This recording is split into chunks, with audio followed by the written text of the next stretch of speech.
Good. What's up, Dwayne? It's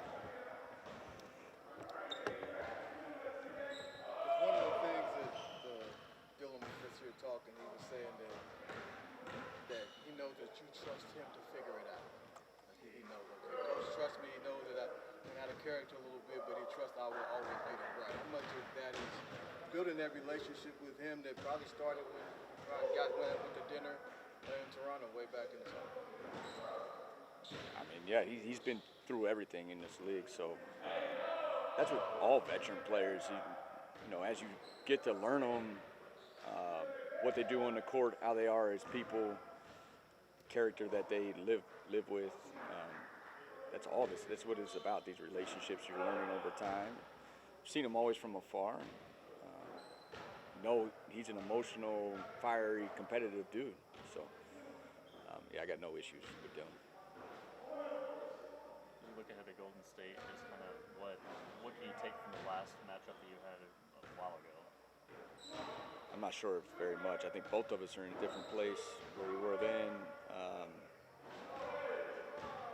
Road game versus home game. Yeah, there's not much. That seems so long ago, just how the season goes. But yeah, we know who they are. We know they're a really good defensive team. They continue to be a good defensive team year after year, doing it different ways. And then Curry's playing at a Curry level. They got a lot of good players. They've had great depth. They've helped them. Even on that last road trip, I got to see some of their games over that last road trip. So they have, a lot of really good players and a really good system. Coach and organization has been together for a long time. It'll be a good challenge. Is he the type of guy that you think can be doing that type of production into his 40s? I mean, the way he plays it. Yeah, possibly. I mean, I don't know. You never know. I think some of these guys that have played this long have already exceeded expectations. It's his movement. It's not the skill. The skill is going to always be the same. It's his ability to still move. I think he's shooting 60% from two-point range. That stuff you think would fade away over time, but it's not for him. Jordan, I wanted to ask you about something J.J. Redick said a couple weeks ago. He said that these days, players after games, they go in the locker room and they read everything on social media that has been said about them. And if it's all positive, they go to practice the next day feeling good.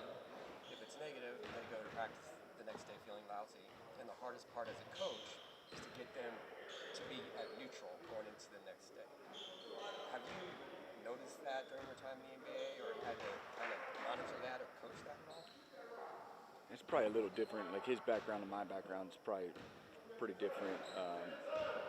I try to be neutral, so I try to lead that way, try to be the same. We want this building to feel the same. I'm not on social media.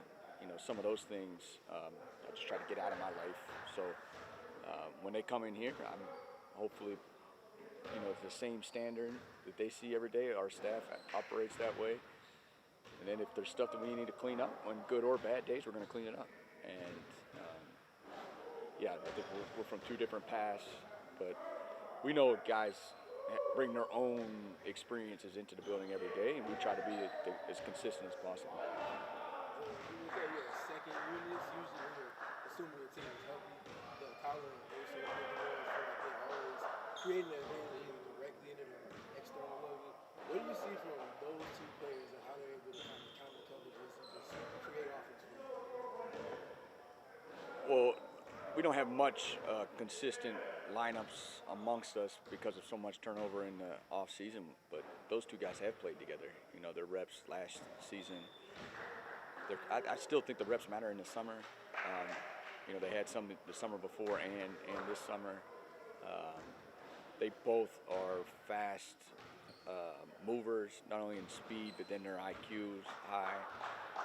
And that's where the game is going, the read and react stuff. I think Oso's improved his screening. Obviously, Collins improved his shooting, ability to shoot off the dribble. So we've tried to play a little bit more get game with Oso of late. Instead of just always just being a ball screener, he can catch and he can make plays out of that. So, yeah, we're going to continue to try to get every pick and roll combination better because that's what we do. We do play pick and roll. But those guys do have some history together, which helps. When you look at Oso, just kind of like handling the ball there in the half court, run a little bit inverted pick and roll for him, but about just him getting downhill and just finishing in different ways below the free throw line. How are you seeing him grow within that? keep empowering him, get him aggressive. You know, I don't know. You know, Colin and also come from really good college programs. Sure, they won in high school. They're really high-level team players. A lot of times that means like making a perfect play or getting it to the next action matters. To where we just want if you're open, be aggressive. It doesn't matter if there's 1 pass or 8 passes or 0 passes. That first open look, we want those guys to be aggressive. They're similar in that way. So also we know he's undersized. We know he's undersized in the paint. That stuff gets crowded, but we definitely need him to touch the basketball to just create some type of advantage. A lot of times that's those pressure teams that we can play through. Coach, how much value do you take in a player coming from a good basketball program? How much does that lead maybe into even how you coach the player and maybe what kind of player you might even try to bring in? That's something that we have that's unique is BG's experience in college, where he's been part of really good programs and he values that. He knows that as well as anyone in the NBA's. These guys come from really good programs that have been taught, that have learned the right way, that have seen the highs and lows. I think that's incredibly valuable. Obviously, some guys don't have that experience because they've only played 1 year. Right. But some of those guys that play at 4-year universities, of course, have they moved college to college? Have they stuck it out? I think that's just all part of the package. Another thing I had was seeing Mark here yesterday's birthday. I was like, he's just 24 years old. Like it just kind of jarred me. Like the kid is just 24. How much more upside do you see in him as a player? Totally. Number one was get healthy, get stronger, get healthy. He's done a phenomenal job of handling himself in those months leading up to getting even on the court. That's always going to be number one with him. Because once you get healthy and you play, you learn if you approach it the right way. So he's going to continue to get better on the court just by being out there. And then, you know, now in situations where those games mean a lot, like the cup games means a lot.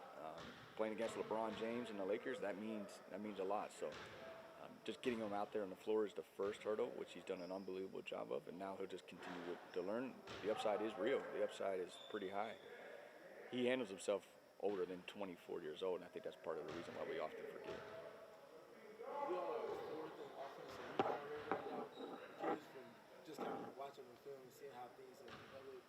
When you get those extra 14 seconds, what are you kind of looking for from your guys? Because obviously you can't run a full setup. Sometimes not even action, depending on how long you get it out. Some of the numbers are we got to get better there. We are getting the extra possessions. We're not being super efficient on that next possession.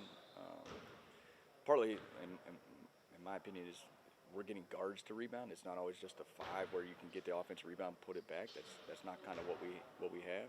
Obviously, Mark can, but again, also is a little undersized. But it's the same thing. You want to score early in the clock, even on the rebound, partly because you're closer to the rim. But still get a high value shot afterwards. Hopefully, you don't have to get into another trigger where you get another advantage, but try to get to the rim, try to get fouled, try to get an open 3. That's what we look for, but we definitely have to get better there. I feel like that's been a positive change where you get the offensive rebound and now it's 14 seconds on the shot clock. Do you feel like just for the league and the game that was a positive change? I think so. It's all about the pace of it, pace of play. I think sometimes we watch a college game and you're like, wait, what does it reset to? But yeah, all those things to speed up the style of play I think has been helpful. Coach, we're running a feature on the stare that Dylan does pregame. Just talk to him kind of about the meditation that he does, even at home. Has there been anything that you've been surprised to learn about him and just his game preparation, or maybe an idea that you had of him coming in and where he's surprised you? I think there's just so many levels to it. He's like, I was talking to our video group the other day, like the amount of prep work he does before he takes by far the most film with him on his own iPad, or they've got him an iPad, something like that. And when he talks to the team, because we try to engage the team about personnel tendencies of opponents, like he's very locked in of exactly what those personnel tendencies are. So it's no surprise that he's watching extra film on his own time. And then he has that juice every night. That's hard to do. 82 nights at 7:30 in the evening, to be that energized, yeah, that's unique for me. But he does multiple things: the stare, the walk, how hard he goes in pregame and the one-on-one that he does with the video room, I think that's abnormal. So it's no surprise that how hard he plays because of all those steps he takes in his routine are pretty abnormal. Thanks, Joe. Good. Thank you. Thank you. Appreciate it.